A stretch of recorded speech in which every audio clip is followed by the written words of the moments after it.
Good evening, believers. How are you doing today? This is Love Coach Dasha coming to you today for the Healing Hour Live. Now, if you've never been with me before, you don't know what it is that I do here.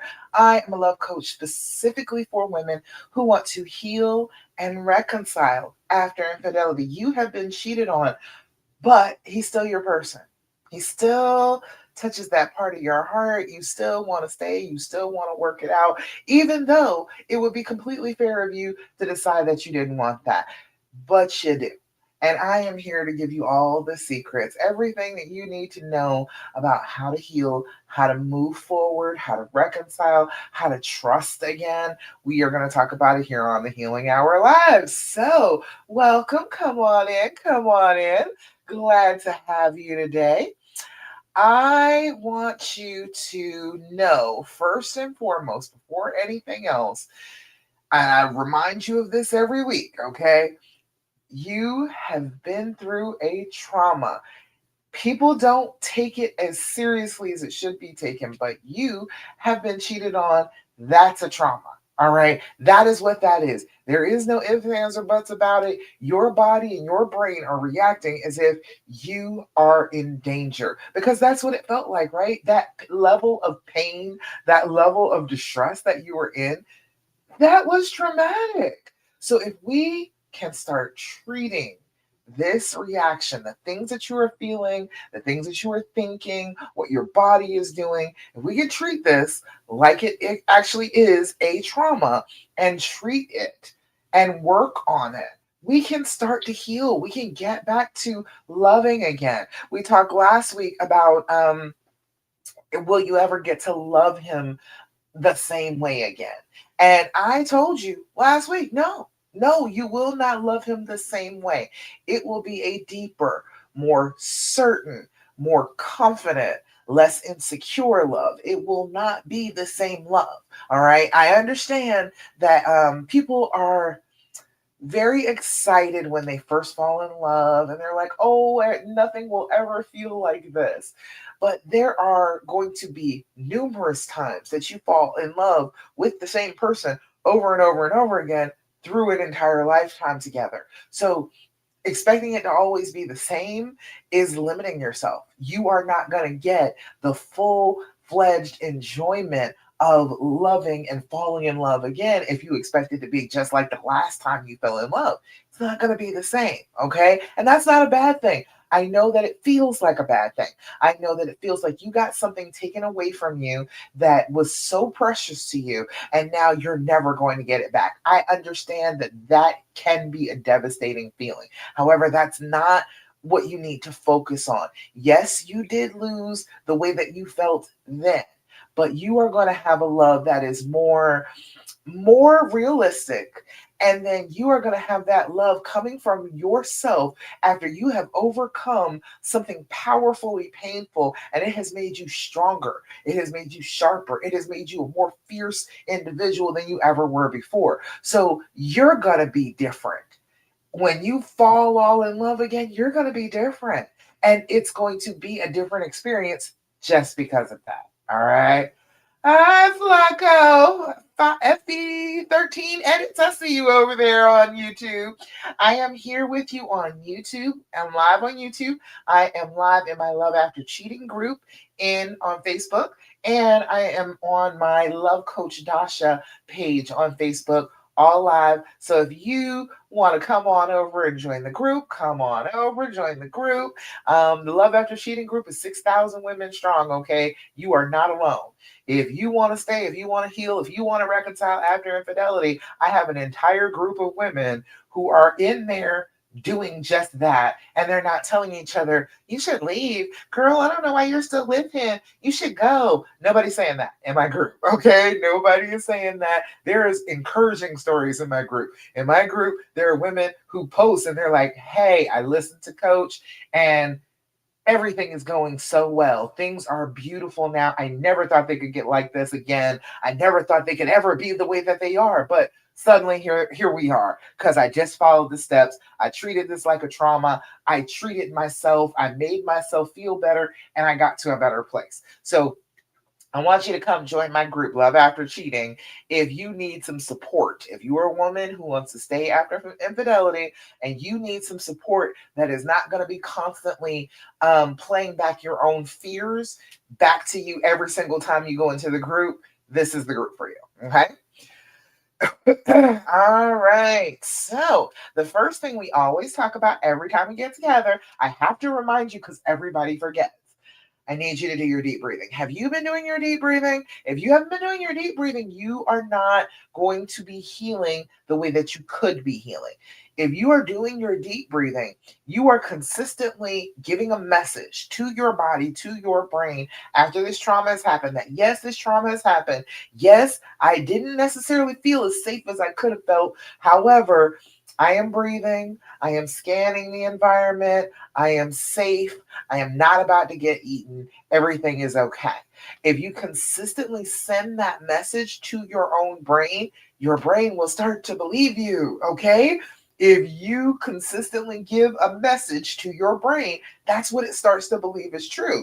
So when you start feeling really bad about yourself and you keep telling yourself how much of a doormat you are, and you can't believe that he would do this to you, and you know that he never really loved you, okay, your brain will believe that even if that is not true at all, but your brain will give you those negative messages to try and keep you away from your beloved. It will try and keep you away from the person that you're with because it's scared for you, wants to protect you.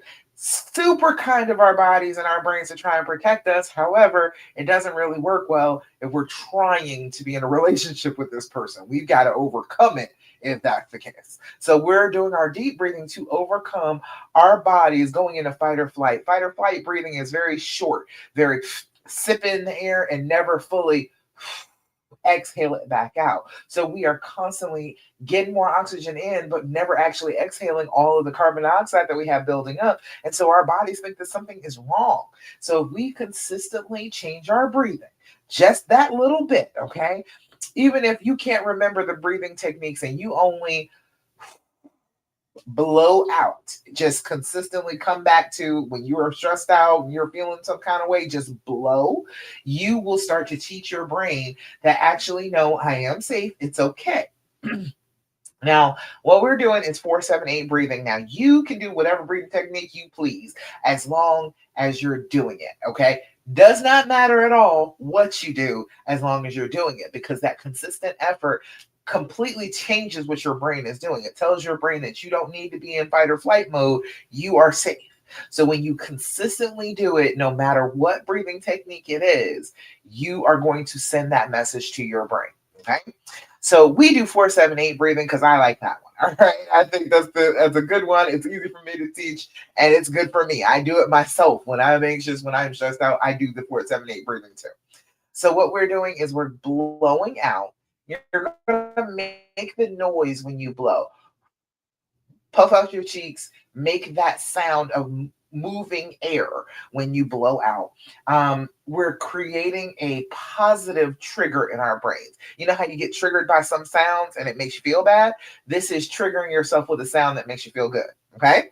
All right. So we're going to blow out and then we're going to inhale for a count of four through your nose if you can. But, we got tree pollen around here acting up. So you may not be able to breathe through your nose. That's fine. Just breathe in for a count of four. Hold that breath for a count of seven and then blow out like you're blowing out a whole cake full of birthday candles for a count of eight. And when we do this consistently, we teach our brain, hey, slow down. It's okay. There is no danger here. We're all right. Okay. All right. So we're going to do our deep breathing together. Come on in. Do your deep breathing with me, ladies. Come on in. And we're going to get ready to do it right now. All right. First things first, you're going to blow out. Inhale through your nose. 2, 3, 4. Hold it. 2, 3, 4, 5, 6, 7. Blow out. 2, 3, 4, 5, 6, 7, 8. Again, inhale. 2, 3, 4. Hold it. 2, 3, 4, 5, 6, 7. Blow out. 2, 3, four, five, six, seven, eight. Last time. Inhale. Two, three, four. Hold it. Two, three, four, five, six, seven. Blow out. Two, three, four, five, six, seven, and eight. Beautiful. How do you feel when you do your deep breathing? Put it in the comments. Let me know. How does it feel inside your body when you do the deep breathing?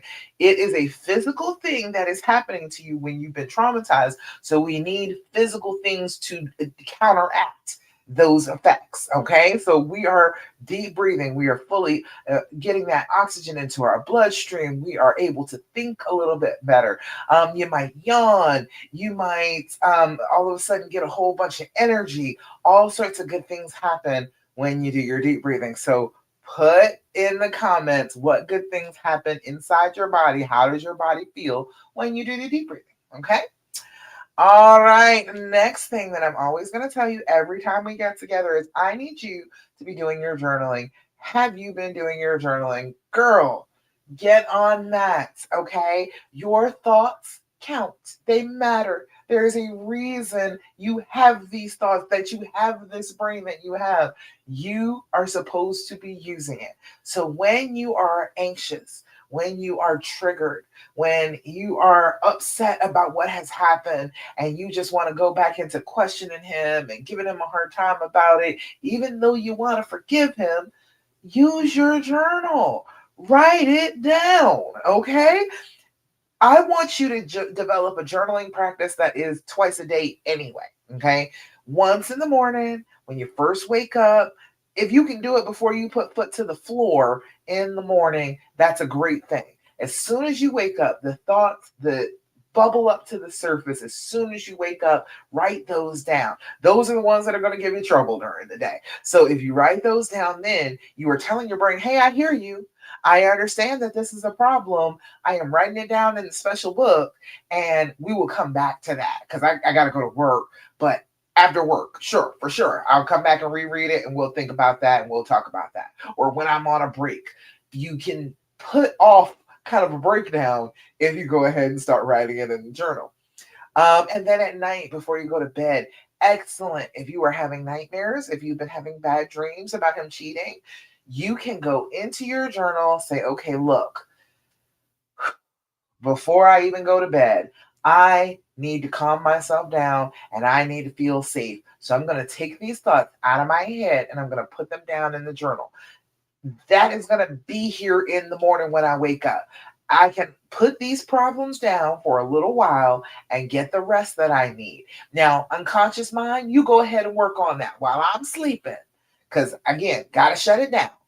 You work on that and you let me know what you come up with in the morning. If there is a solution that I have not seen thus far, you let me know about it when I wake up again.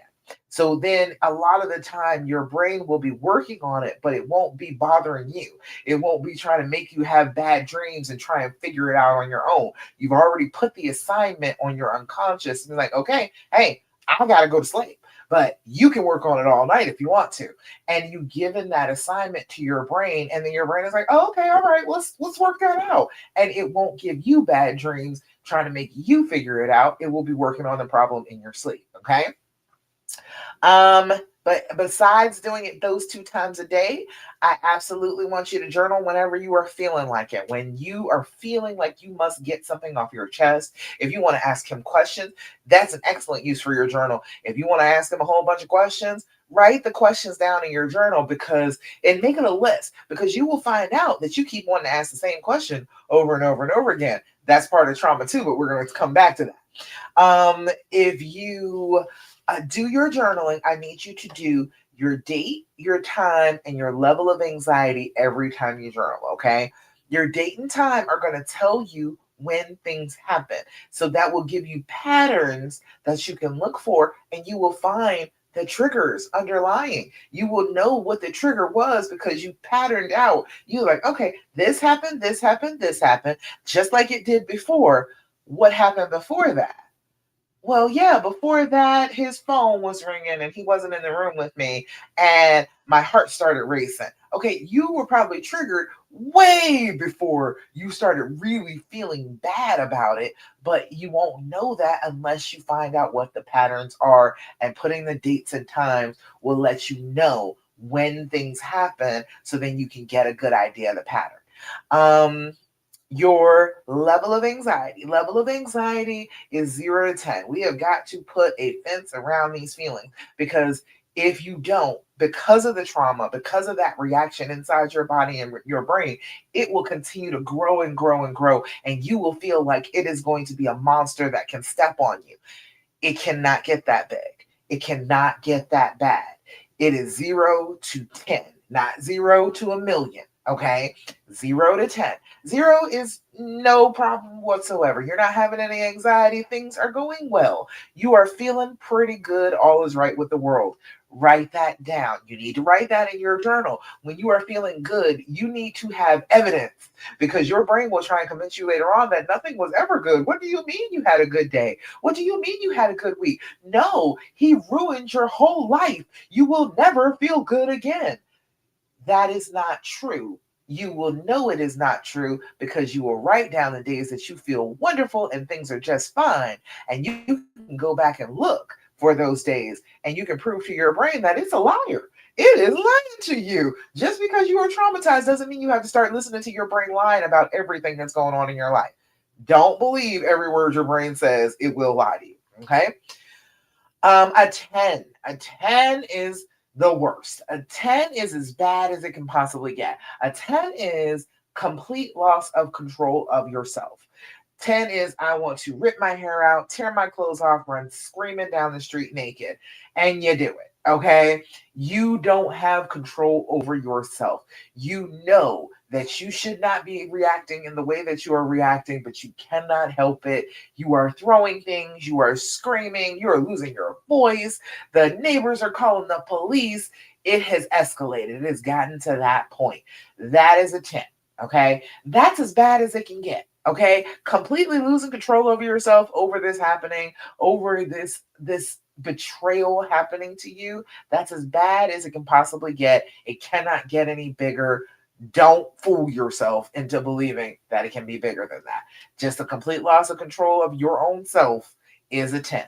Now, if you were sitting down at your journal with a pen in your hand, that's not out of control. That's not out of control of yourself. You are fully in control of yourself. You have gathered up your journal, which you know you need for this particular problem.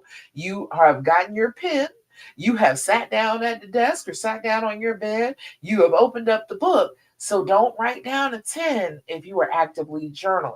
If you are actively journaling, that means that you have some control over yourself. Even if you're at a 9, you haven't totally lost control over yourself. You can come back later and say, yeah, I lost it. I lost control of myself. I was screaming. I was yelling. The police were called. The neighbors came over. They were banging on the walls. It was a whole thing. All right. You can say that later, but not in the moment, so that you know how bad it actually gets. If you are at a 10, you cannot journal. If you are at a 9 or less, you can journal. So it will give you a clear idea about just how bad things have gotten if you are able to sit down with your journal. Fair enough? You all let me know if you got questions, comments, thoughts, complaints, anything that I'm saying doesn't make sense to you. I am here for you. All right. Let me look and see if there's any comments, questions. Nope, don't see any yet. All right. So the next thing that I'm always going to tell you about every time we get together is I need you to develop an attitude of gratitude. Good things in your life. I need you to remember them. I need you to call them intentionally to mind. When we are traumatized, what happens is our brains start thinking the worst of everything. There is a part of our brain, it's like the size of a grape back there in the back, in the base part of our brain that's very animal. And that part of our brain is called the amygdala. And the amygdala is the worst case scenario portion of our brains. That is what is activated when you are traumatized through this infidelity, and you are going through the triggers and you're going through all that. It is your amygdala thinking the worst things that could possibly happen, and then shooting a signal to send to your adrenal glands that, hey, we need some adrenaline pumping now because bad things must be happening to us. All right. That is the part of your brain that is working, and it will always think of the worst possible thing. So we have to activate a little higher up in our brains. The part of our brains that's rational and logical and reasonable and not just an animal hiding. Okay. We've got to activate that part of our brain. And the simplest, easiest way to do it is to be grateful, to look around in your life and be grateful for the things. Okay. I am super grateful. We are moving the end of this month, and we have a nice new house right in the middle of the city, walkable to a whole bunch of different stuff, restaurants, museums. It is awesome. I'm excited that we are going to be moving from, we're out here, it's kind of the country around where I am, but we're going to be moving into the city and enjoying all the life that there is to offer inside the city. And my elderly aunt is going to be moving in with us, and we're going to be taking care of her, and we're going to be family all together. It's going to be fun stuff. I'm excited, and I'm so grateful that we found this place, that it is where it is, that it costs what it costs. I am excited about every bit of it, and I'm grateful. So every minute, I'm anticipating this good thing that is coming because I'm being grateful for it. So if you are grateful, you start anticipating good things instead of anticipating doom. Okay. So that's why I do Thirsty Thursday. I want to hear good things from you. So if you are here with me now, or you're here, hashtag replay on the replay, go ahead and put in the comments good things that make you feel grateful today. The things that you're like, wow, I'm so glad that this is in my world right now. All right. When you share those things, you turn that light on in somebody else instead of them always thinking about the negative things. Okay, you are a woman just like them, and you have experienced the pain of infidelity, and you can still find the thing to be grateful for. That is inspiring to other women. That is part of the healing process for you, is to be inspiring in healing another woman. So if you go ahead and put in the comments the things that you are grateful for, I will share them. I will put them out here and talk good things about you, because you are having things that you are grateful for, and you are having a good life in spite of a bad thing happening to you. Okay. I want to talk about that. I love to talk about that. I got so many things to be grateful for. I could be sitting here thinking about the fact that we have to move. I could be thinking about that, but I'm grateful for the fact that we can hire some movers to move the furniture. I'm excited about that. This is the first time we've ever had movers. Usually, my husband and I and the kids will usually move everything ourselves, but screw that. I am grateful for movers. All right. I am grateful for so many things this week.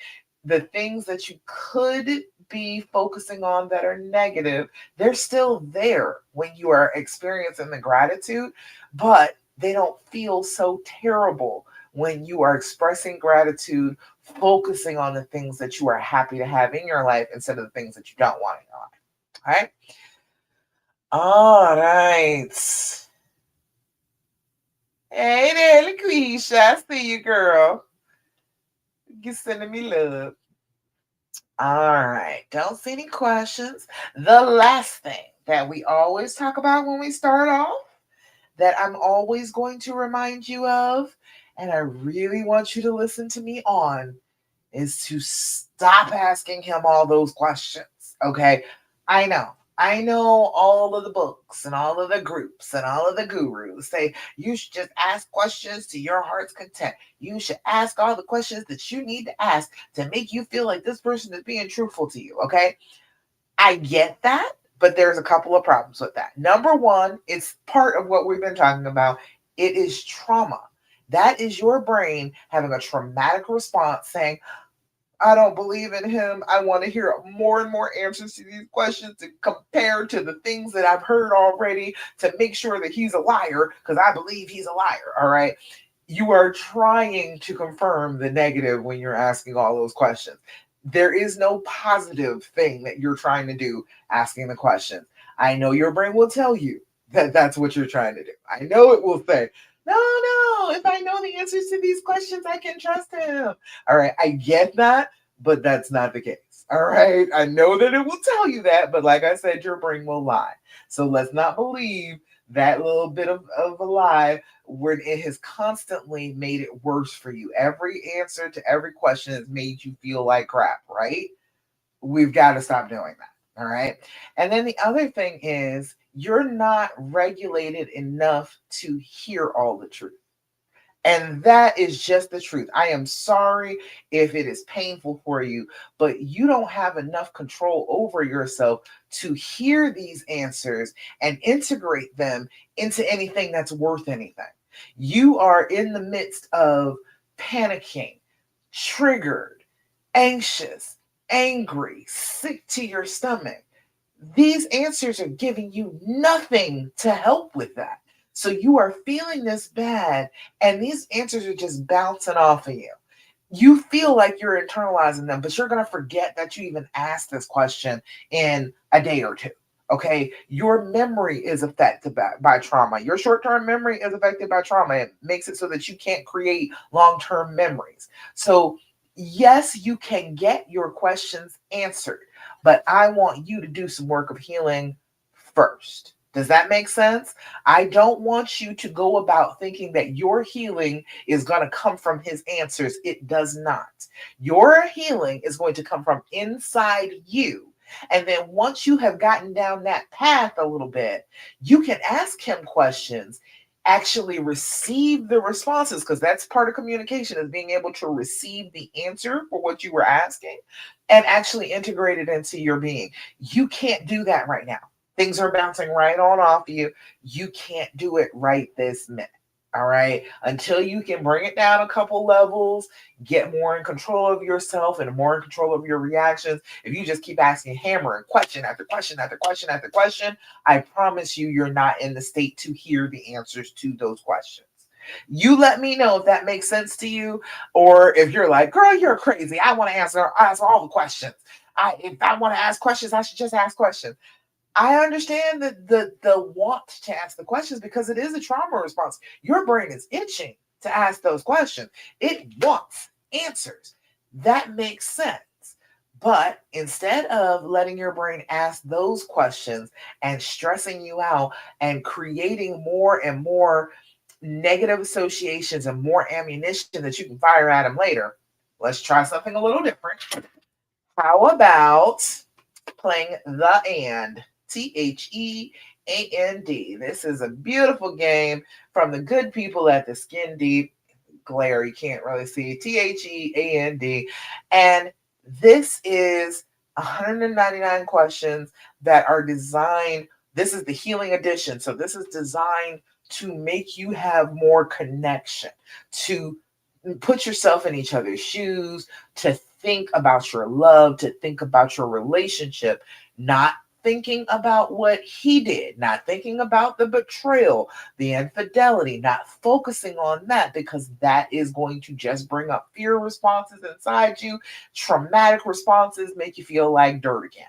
So we have got to reestablish that connection in a good, positive way. So I'll give you a few of these questions. First one says, what would you have written as my epitaph? If I passed, if I was gone, if I was not in this world anymore, what would you say about me? Oh, I like that. What would you have written as my epitaph? This one says, how do you heal? Isn't that a better question than the questions you want to ask? I promise you it is. Okay. That's a better question than the questions that you've been desiring to ask. So, how do you heal? It asks, about them, about their healing process. They might tell you something that'll help you to heal. You didn't even know. So, it's a good question. It creates connection and it doesn't make you feel bad.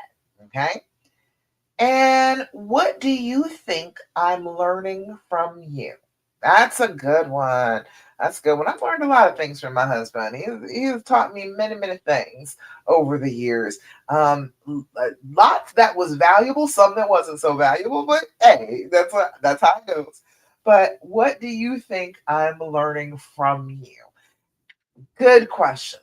Excellent questions, thought-provoking questions that can lead to a deeper conversation, but you don't have to be talking about the betrayal to have a deeper conversation. Okay. And that is giving yourself a good moment together instead of a bad moment. Instead of, oh, I'm going to talk about how much you hurt me and how angry I still am at you.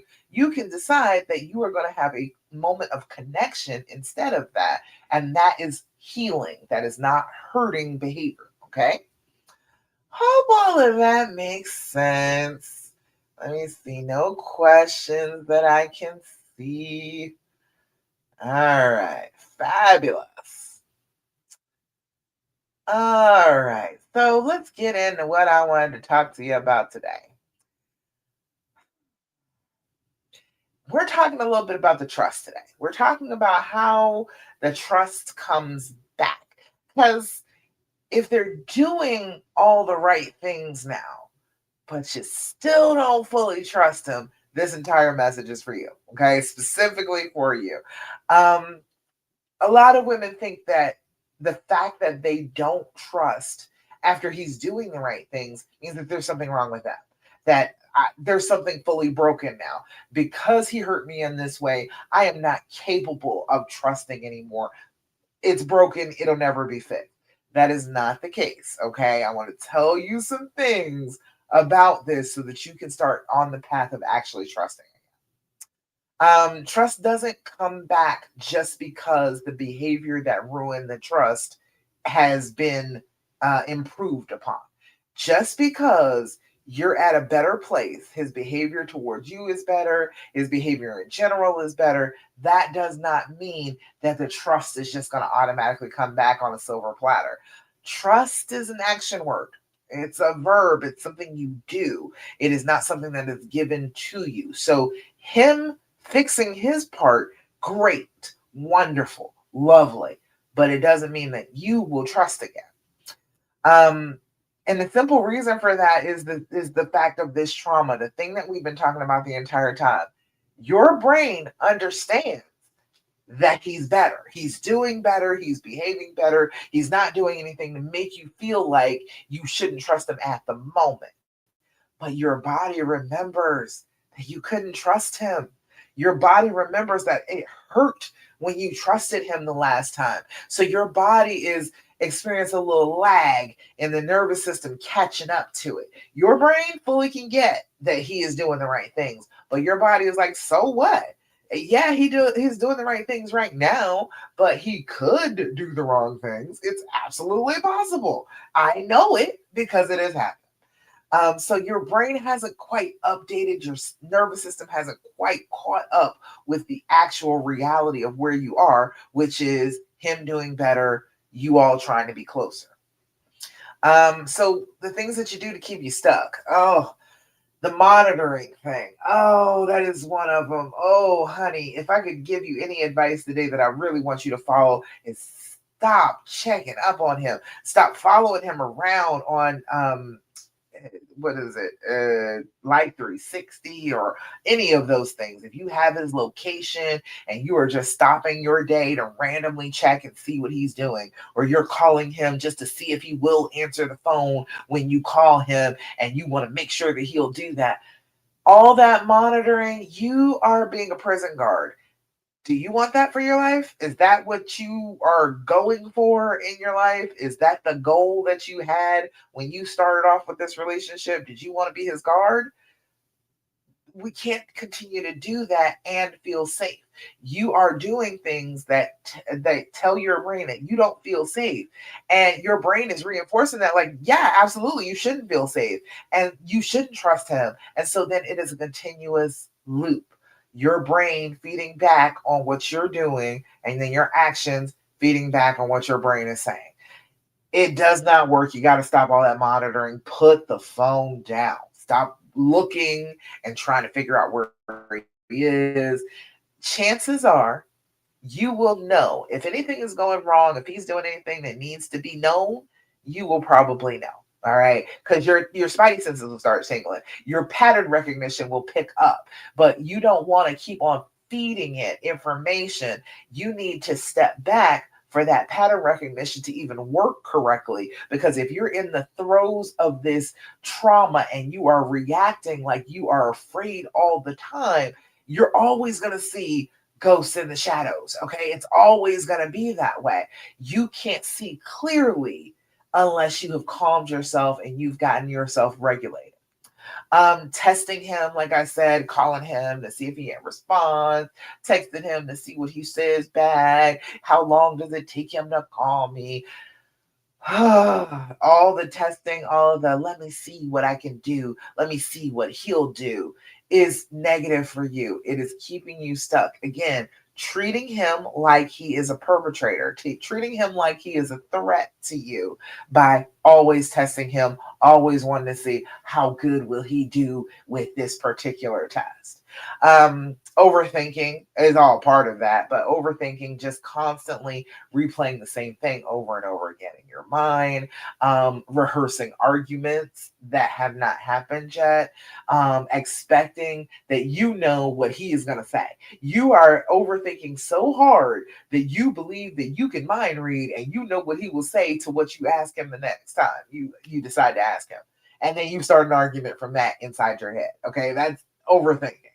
And then waiting to feel safe instead of realizing that your safety comes from within you and you don't have to wait on any damn body to feel better, to feel more safe. You are the person that creates that safety. When you finally understand that, it is much better. It is miles past where you are right now. You are the person that keeps you safe. Even when in the midst of this trauma, throwing off your reactions, dysregulating you, you're still the person who keeps you safe. Not him, not anybody else on this planet. It's you. So once we've learned to do that and depend on ourselves, then you can trust him a little bit because you're not trusting him with everything. You're not trusting him like 1,000% on everything. And here, let me just give myself over to you. You don't need to do that. That is unnecessary. I keep telling people 100% trust is insane. That is insane. That's a crazy thing to do. Do you trust yourself 100%? If you don't trust yourself 100%, why in God's name would you trust another person 100%? You're going to expect that person to completely take care of you and keep you safe in all ways, shapes, and forms when you can't even depend on yourself to do that 100%? No, we got to work on ourselves 100%. Everybody else can get like 70, 80. That's plenty. That's plenty trust. You don't need to give 100% trust to anybody. Okay. I don't want you out here doing that. That's naive. That is crazy. That is not going to be conducive to you having a happy life because you're putting all of your eggs into somebody else's basket. Okay. So, monitoring him and stuff like that feels like you're in control, but it's actually signaling to your body that you feel like you're in danger. And then your body feeds that back to you and says, yeah, we must be in danger. So we can't keep monitoring him. We can't keep testing. We can't keep overthinking. We have to stop some of that stuff in order to be able to trust again. If you are still looking at his location every time he leaves the house, that's not trust. That's checking. That is not a belief that he is doing the right thing. That is, I'm pretty damn sure he's doing the wrong thing. Let me see what he's doing. That's what that is. So if that is actively not trusting. And so then you want trust, but you're not doing any of the actions that show trust. You've got to be consistent with doing the things that show that you trust in order to feel trust again. Okay. So first things first, stop asking all those questions. Stop going through his phone. Stop checking about where he is. All of that stuff. So what actually does rebuild the trust? What actually gets you to the place where you can rebuild it? All right. So some consistent safety signals from him. Like we said, he's doing the right things, right? We're at that point. He's doing okay. He's being good. So his behavioral consistency is one. If he can be consistent about that, he's doing what it says he'll do. He is where he says he'll be.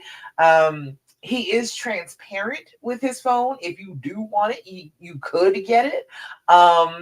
And he's not really doing any secrecy. You know what his schedule is, you know where he's going to be. Like you've got a good outline, firmly saying, okay, I don't think he's doing anything. If he's behaving in ways that make you feel like you're safe, okay, you have to continue to tell your body and your immune system or your nervous system that I am safe.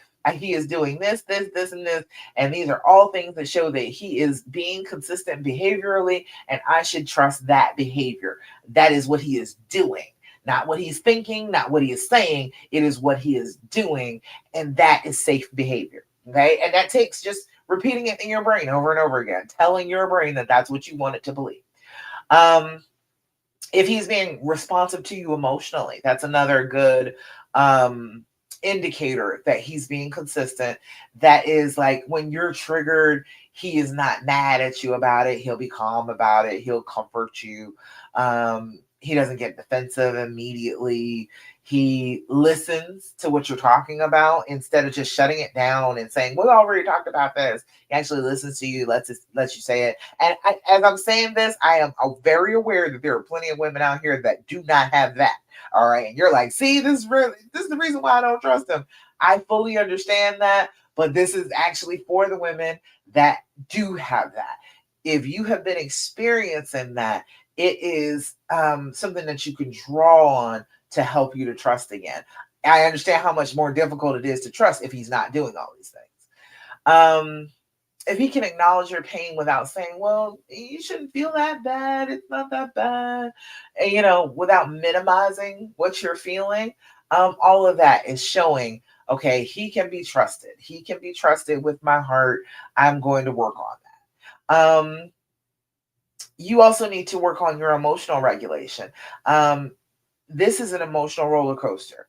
And sometimes when you start to think about it, you get angry and you get upset and you want to lash out.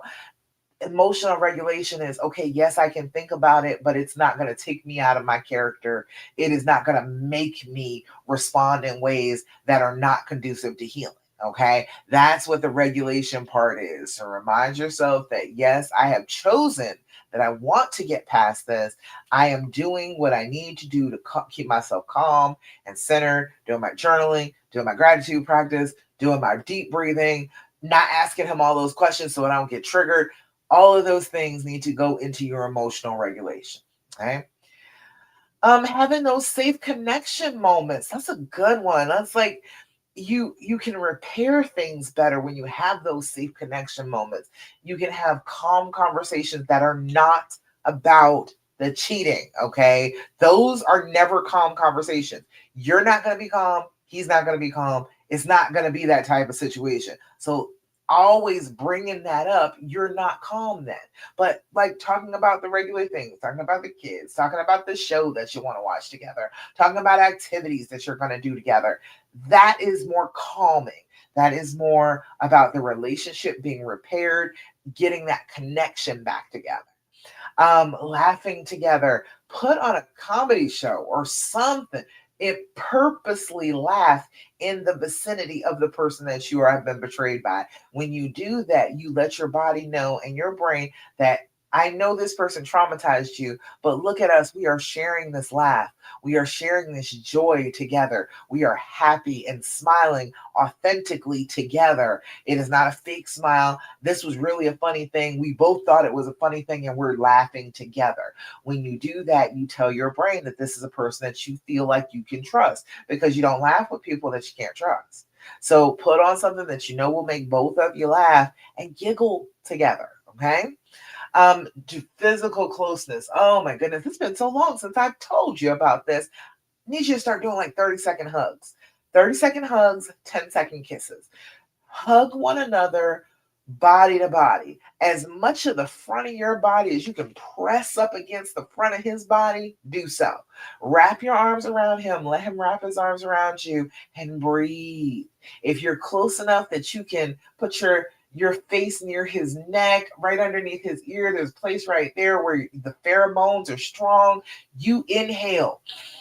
If you're shorter than that, armpit will work. His pheromones are right there at your level, and you inhale and smell them, you will feel calmer and closer. It will stimulate production of oxytocin. When you are hugging for at least 30 seconds, that produces it. When you are being held and you can inhale his pheromone, inhale his scent, that will produce oxytocin. And oxytocin is a love drug. That is the I love you, I am so close to you, I feel bonded to you, I want to be close to you and in your space. Chemical inside of our bodies. So if you are purposely doing things that are connecting, like laughing, and then you cuddle up together and you smell his smell and you let yourself be held, that creates the chemicals in your body that allow you to trust him. That's what happened the first time. When you first fell in love with him, it was a whole bunch of chemicals. That's all it was. It was a whole bunch of hormones that came into effect that told you this is a person you should love. This is a person that you should be close to. You are bringing back some of those hormones by doing 30-second hugs, 10-second kisses. All right. And a 10-second kiss, there's something about it. It'll get you a little heated up too. All right. If we're having trouble in the bedroom and we haven't been having a lot of sex, a 10-second kiss will usually get somebody's motor running. It will usually, even if you are a little anxious and angry with him, if you kiss him for 10 seconds, your body's going to wake up a little bit. Your body's going to, oh, I remember this. I used to like this. Yeah, I remember. All right. So it will get you closer. And again, that physical closeness makes you want to be closer emotionally, and you will trust more because you want that closeness. And then, doing things to feel like a team again. Your body will relax and say, oh, this feels good. This is good stuff. This feels good between us. And then that's where the healing is. So you've got to mentally and physically start the healing process. Okay. Safety isn't built from like one big moment. It's not like, oh, all of a sudden the clouds have lifted and I trust him and I feel completely safe with him again. It doesn't happen like that. It happens with small, repeated, predictable actions and experiences over time. You have to actively be chasing a little bit of trust and safety to go ahead and feel a little bit of safety and trust. Okay. All right. Let's see. Where am I? Where am I? So, if you don't fully trust right now, that doesn't mean that you can't. It just means that your body's still protecting you in the moment.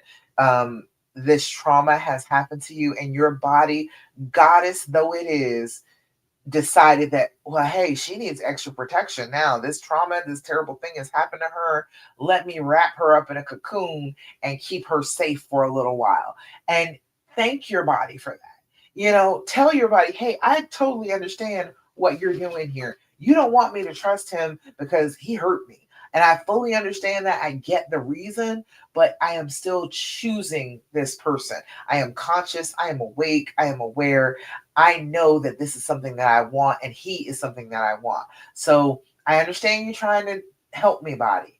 I understand, brain, that you are trying so hard to keep me from any pain. But I do not want to be kept from pain at the expense of not having the person that I love. That is a pain that I will not deal with. I don't want to deal with. And just simple talking to yourself. I know that sounds crazy, but telling your body and your brain what you want and what you want it to do is going to help and calm you down and center you and regulate your emotions. Okay. So if you just don't understand exactly where you are in your healing, I have created a quiz for you. Okay. It's the 5 hidden paths of healing after infidelity. You could be in a numerous amount of places. All right. You are staying and things are wonderful. That is the healing heroine. You are there. You have chosen the road of healing. You are doing the work. Even when you're triggered, you are still trying so hard to do the work of not flipping out, acting as if you are healed and pursuing healing wherever it lies. That is the healing heroine. Excellent work if you are doing that. Again, if you need help with that, I am here for you. You could be the performer. You could be smiling on the outside, doing the whole dance, performing in front of other people that I am healed and everything is okay, but inside you're just dying. You're just withering away inside because you want to show the right things on the outside, but on the inside, everything is just dark. All right. If you're in that place, I absolutely can help you with that. I don't want you to perform anymore. I want you to get to a place where you feel like you are being your most authentic self and not some actor in some play that people aren't even watching. Okay. If you are the resigned survivor, that's another path that you could be on. It's like you survived the apocalypse and you're all alone in the wasteland. That's you've stayed. You're here. You're still alive, but you're not enjoying life. You are struggling. You feel distant. You feel cold. I want you to get back to enjoying your life again. I do not want you to be stuck anymore, feeling like, oh, I survived the bombs dropping and now there's nothing else to live for. All right. Um, you could be the fixer. Oh, I was one of these too. I visited most of these paths, but ooh, I was a fixer. You're trying to heal you by healing him. If you can fix whatever is wrong with him that made him do this terrible thing in the first place, then you'll feel better because then you'll be in control of it. You have not only controlled it so that you have healed him and he doesn't have that anymore, you've made it so that you're not in danger of that anymore. Oh, I wish it worked like that, babe. I wish it did. I'm trying to tell you, I was very much a fixer, very, very much a fixer. You have this compassionate heart for him. You understand that there must be something really wrong that made him do such a thing, but that doesn't fix you. You fixing him, tinkering with him, working on him is not actually the same thing as working on you, as healing you. So fixing him, even if you fix him and he's completely better, that still leaves you broken. All right. And the last one is the wanderer. You have made up your mind one way or another. You don't know if you're staying, you don't know if you're going, you don't know what direction you're headed in. You see off in the distance, there are these far monuments. There is stay and there is go. And it seems like you have to travel so much distance to even get to one of those destinations. So you're not sure exactly where you need to be, what you need to be doing to stay, or what you need to be doing to go. So you're just staying on the fence, never actually moving forward. And I definitely can help you with that. I can help you make up your mind. I will tell you that if you are wandering and you haven't made up your mind yet, you've actually made up your mind.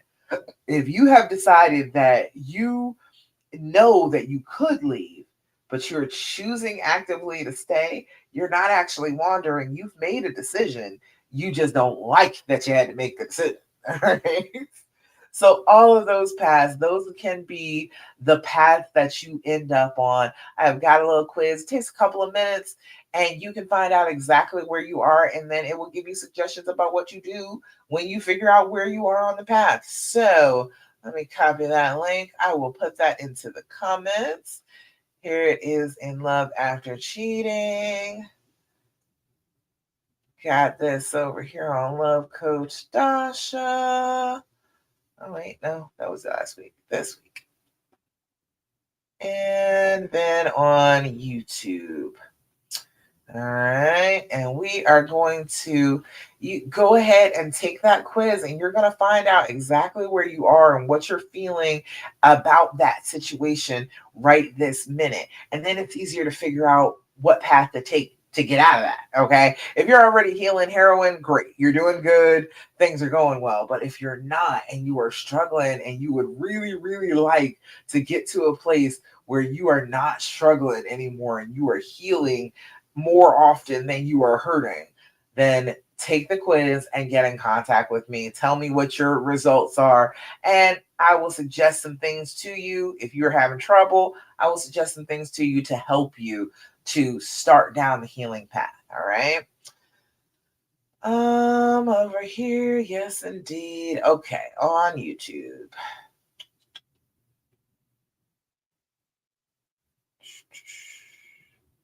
Oh, where am I? Oh, there. All right. Yeah, I don't see the comment. I'm having a hard time. All right, I'll find it. But either way, I want you to go ahead and take my quiz, and check out where exactly you are on this road to healing and get yourself in a better place. All right. I don't see myself over here on YouTube. That's weird. Huh. Okay. I don't know. I'll get it. Either way. All right. So let's see. Option. Oh, there we go. Save that. All right. Okay. Okay. Okay. Okay. Okay. All right. Throw that in the comments. Lovely. All right. So you can just go to my little type form, go on in there, take the quiz, and see where you are right now as far as your healing, what stage you're at, what path you're on. And I've got ways to get back home no matter what path you're on. All right. All right. Fabulous. So, guess it's about time to wrap this up a little bit. I've got one more thing that I need to remind you of as far as treating this like a trauma, doing things to help yourself after this trauma. I need you to be doing your affirmations. Have you been doing your affirmations? Have you been talking good things to yourself on a regular basis? If you have not, that is one of the best things that you can do for yourself. Constantly feeding yourself positive messages about yourself. You know how easy it is for your brain to tell you awful things about yourself right now. You know that your brain is saying, oh, well, you were just so stupid and you just weren't a good enough girlfriend. And that's the reason why he cheated on you. And that's the only thing that's wrong is you. You're the one that's wrong. Now, I know that it's hard when your brain is shouting at you like that. It's hard to call your brain a liar. So instead of trying to call your brain a liar on that, I want you to every day wake up and tell yourself something wonderful about yourself, something positive, something good that you won't argue with. You're like, nope, I know this is the true thing about me. And remember what it felt like when you said that. Look yourself in the eye and say it with confidence, say it with conviction. Say it like you believe it, and nobody can take that from you.